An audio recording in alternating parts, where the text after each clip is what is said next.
Charlie Kirk was more than just a name in American conservatism. He was a phenomenon. As a young firebrand, he didn't just build Turning Point USA, he transformed it into a movement that electrified college campuses across the country. His rise was meteoric, fueled by a rare blend of charisma, strategic vision, and an unyielding commitment to his ideals. Kirk's ability to articulate conservative values in a way that resonated with young people set him apart from his peers, making him a household name among students and a formidable presence in the national political conversation. He inspired countless young Americans to get involved, to question, and to lead.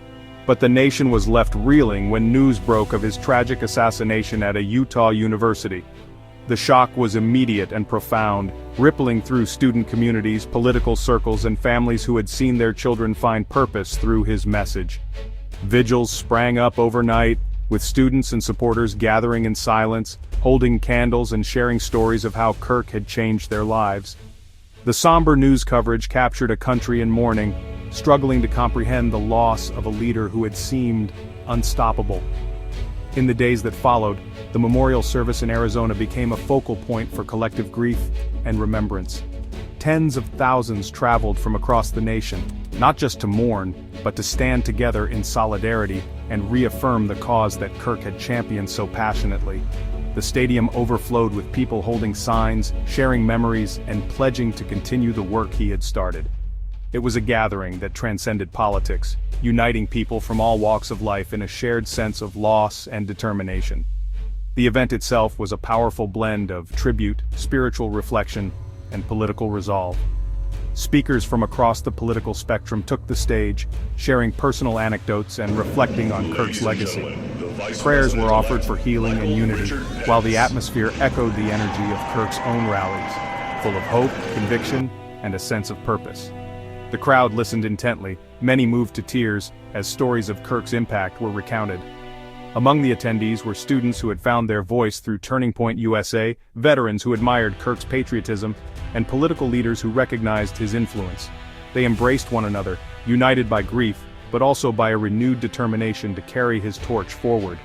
Flags waved in the breeze, a symbol of the movement's enduring spirit and the solidarity of those left behind. The day was more than a farewell, it was a powerful declaration. While Charlie Kirk may be gone, the movement he ignited was more determined than ever to continue his fight. In the faces of the crowd, there was not just sorrow, but hope and resolve. His legacy lives on in the hearts of those he inspired, and the cause he championed will endure, stronger and more united than ever before. State Farm Stadium in Arizona became a cathedral of mourning, filled with tens of thousands holding flags and signs. Thank you, Charlie. The mood was one of quiet determination, as people shared stories of Kirk's influence. Large screens showed his life, underscoring the scale of his impact. The service began with prayers and music, framing Kirk's work as both political and spiritual. Attendees, from families to students, felt united in their grief and purpose. The stadium, packed to capacity, symbolized a movement undeterred by tragedy. For many, it was a personal moment to process loss and recommit to the values Kirk championed.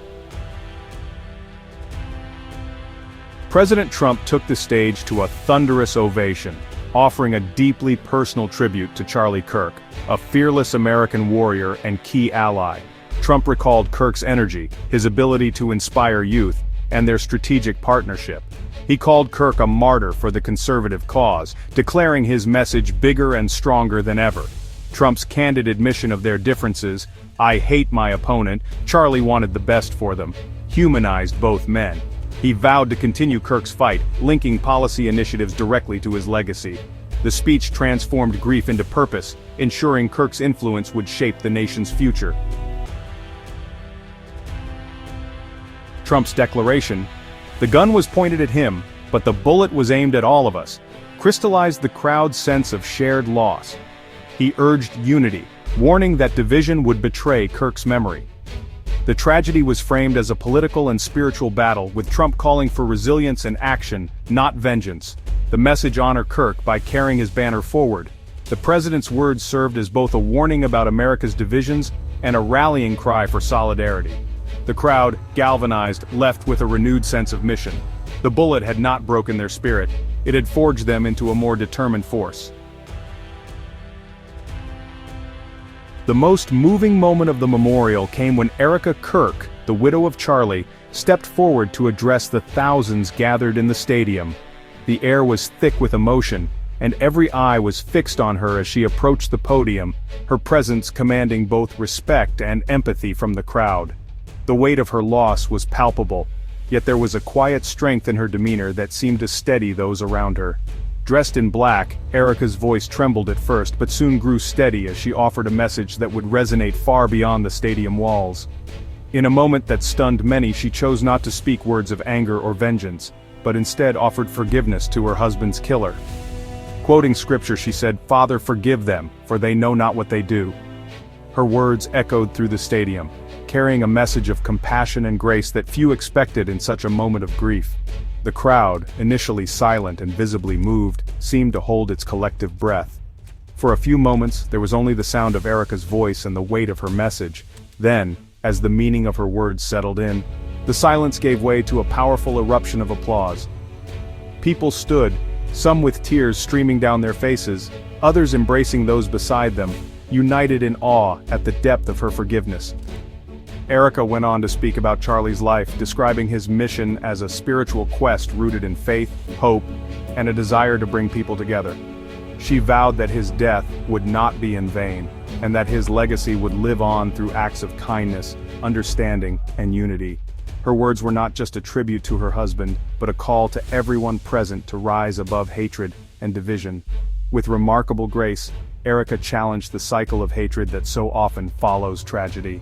She urged the crowd to choose forgiveness over anger, and to seek redemption not just for themselves, but for the nation as a whole. Her message was a beacon of hope, offering a path forward in the face of overwhelming sorrow. As Erica finished her speech, President Trump approached her on stage. In a deeply emotional moment, he embraced her, offering comfort and solidarity. The crowd rose to its feet in a standing ovation, the stadium filled with applause and a sense of unity that transcended politics and personal beliefs. The image of a nation coming together to comfort a grieving widow was powerful and unforgettable. In that moment, sorrow and resolve mingled, and Erica's message of forgiveness became a rallying cry for healing and unity in the face of tragedy. During the memorial, Erica Kirk was announced as the new CEO of Turning Point USA, a move met with overwhelming support. She accepted with a promise to expand her husband's work, vowing to create thousands of new chapters and energize the next generation. Erica's leadership blended fierce advocacy with moral purpose, providing stability and hope. Her appointment prevented a power vacuum and signaled unity. No longer just a grieving widow, Erica became the movement's new leader, embodying its resilience. Her public acceptance was a declaration. The work would go on, guided by Charlie's memory and her steady hand. The stage saw a procession of tributes from conservative leaders and friends. Vice President J.D. Vance called the memorial a revival, not an end, and Defense Secretary Pete Hegseth praised Kirk's unwavering commitment. Donald Trump Jr. shared personal memories, while figures like Marco Rubio and Stephen Miller highlighted Kirk's intellectual legacy. Even Robert F. Kennedy Jr. and Tulsi Gabbard paid respects, showing Kirk's ability to build bridges. Elon Musk's silent presence symbolized unity, his later tribute honoring Kirk's courage. The gathering of diverse voices sent a clear message. Kirk's impact transcended politics, uniting all who valued conviction. The memorial was more than a farewell. It was a defining moment for American conservatism. As thousands gathered beneath the open sky, the air was thick with both sorrow and a sense of historic purpose. This was not just a moment to mourn a leader, but a time to reflect on the values and vision that had brought so many together. The stadium, filled to capacity, became a symbol of unity and resolve, echoing with the hopes and fears of a movement at a crossroads. The event channeled collective grief into renewed commitment, framing Kirk's death as a sacrifice fueling the movement's fire. Tears mixed with determination as supporters, young and old, found comfort in each other's presence. The flickering candlelight at the vigil was more than a tribute. It was a promise that the ideals Kirk championed would not be extinguished. In that moment, the crowd transformed their loss into a powerful force for action, vowing to carry the torch forward. The fusion of faith and politics, championed by Kirk, was solidified by speeches and Erica's leadership. Speaker after speaker invoked not only Kirk's legacy, but the enduring principles of faith, family, and freedom that he had woven into the fabric of the conservative movement. Erica's words resonated deeply, offering both comfort and a call to action. Her poise and conviction reassured the audience that the movement would remain steadfast, guided by the same moral compass that Kirk had set. Her pledge to expand Turning Point USA promised the movement would not just persist but grow. She spoke of new chapters, fresh faces, and the importance of reaching the next generation. The applause that followed was thunderous, a clear sign that the crowd was ready to embrace the future. Erica's vision was bold, to build on Kirk's foundation and ensure that conservative values would continue to inspire and mobilize Americans across the nation. The day was both mourning and rebirth, a testament to the resilience Kirk inspired. Friends and strangers alike found solace in shared purpose, their grief transformed into resolve. The sight of American flags at half-mast served as a reminder of the stakes and of the enduring spirit that Kirk had awakened in so many. The memorial became a rallying point, a place where sorrow gave way to hope and determination. As the crowd dispersed, they carried a renewed sense of mission. Conversations buzzed with plans for the future, and the determination in their eyes spoke volumes. The legacy of the day was not just in the memories shared, but in the commitments made to each other, to the movement, and to the country they loved. The sense of unity and purpose was palpable, promising that Kirk's vision would continue to shape the future. Charlie Kirk's voice may be gone, but his message will echo for years to come. The empty stadium, now silent, stands as a testament to the power of one individual to inspire a movement. As sunlight streamed through the seats, it was clear that the story of American conservatism was far from over. The next chapter, written by those who remain, will be shaped by the ideals, courage, and hope that Kirk embodied, and by the unwavering commitment of those who refused to let his vision fade.